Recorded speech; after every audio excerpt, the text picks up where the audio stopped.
Hello everyone and welcome back to another video, and happy Halloween. Today I have a true story of murder and betrayal as I tell you about the tumultuous events which happened here in this woodland den right in the centre of the farm a long time ago.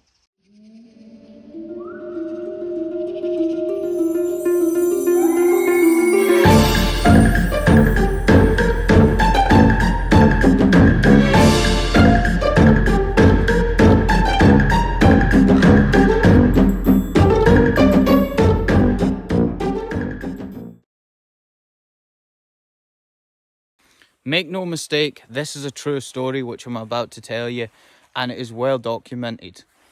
Above this hillside behind me here sits a tower house. So for those who are not familiar, a tower house is a small castle which quite often belonged to a lord or a nobleman back in medieval times in Scotland.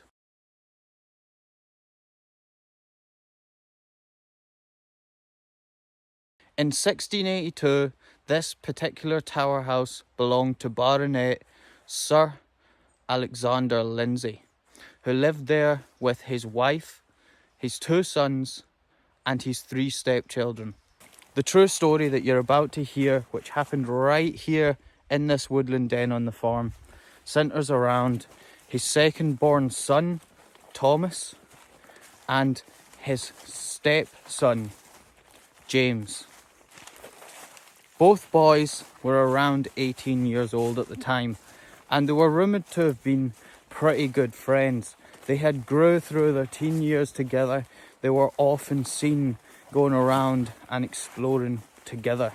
So it was not unusual for them to come to walk this woodland den, the 2 of them. A particularly good summer's day in June 1682, and both boys decided to head towards the woodland den. They were seen leaving the castle in the morning together, and they both headed round the top of the glen and then started to make their way into the woodland den. But only one of them would return that night, James. James would return to the castle in early evening, dishevelled, covered in mud and blood. And when asked what happened to him, all he said was Thomas had been murdered. Sir Alexander then called upon some of his most trusted servants to come to him with the den and search for his son. And what they found was a truly horrific scene. As in the burn at the bottom of the den, they would find Thomas's body. He had been stabbed several times. There was boot marks on his chest and face where he had been repeatedly stamped on, and by his side saw a large rock covered in blood, and Thomas's head had been caved in with that stone. It was also clear by muddy footprints all around the burn's edge that a struggle had taken place there, and Thomas had fought bravely for his life. Upon Sir Alexander arriving home with his servants and Thomas's body, he was furious, and he locked James in his room. But for the next 2 days, James would deny any involvement in Thomas's murder, saying the blood and the mud stains had come from trying to lift Thomas out of the burn by himself. But on the 3rd day, Thomas gave a full confession. And his confession was written down. And these are the words that he wrote. I never believed in God nor devil. I never believed in heaven nor hell until now. To tell how I did this deed, my heart doth quake and my head doth rive. I was playing and kittling at the head of the brae when I stabbed him with my only knife, which I had 5 times. I tumbled down the brae with him to the burn, where there he could only mutter 2 pitiful words. O Lord, all-seeing God, do see that my heart repent.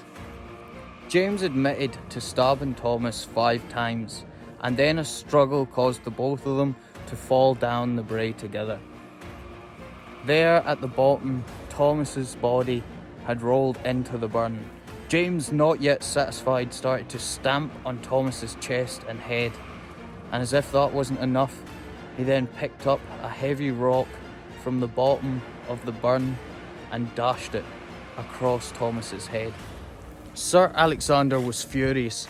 He took James the very next day to face his consequences of justice. But James decided to recant his confession, and for 2 weeks went back to his original story, hoping he could pervert the course of justice.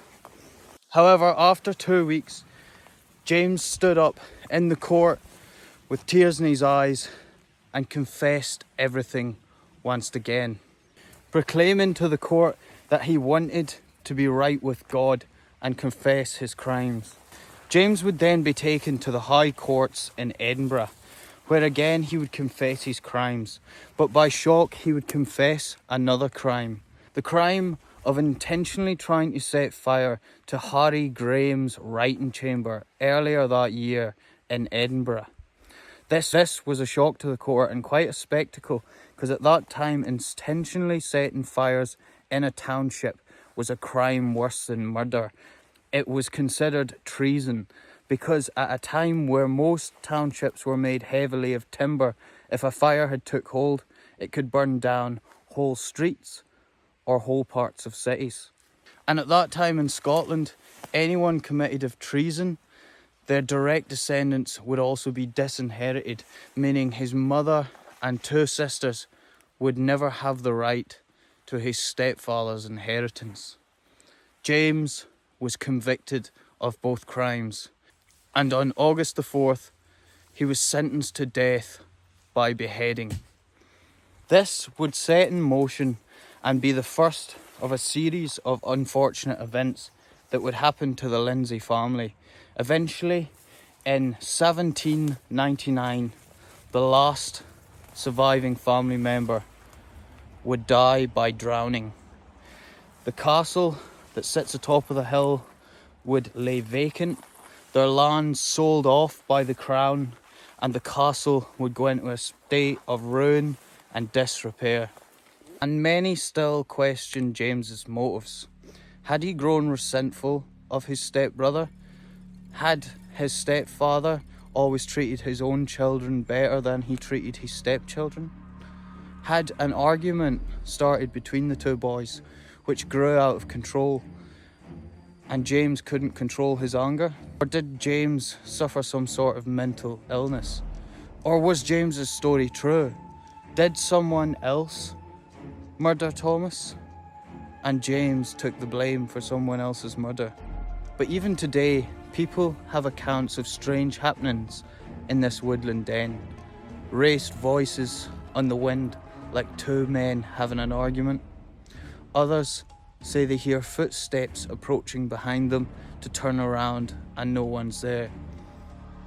Anyway, that'll do for today's video, guys. Thank you for watching.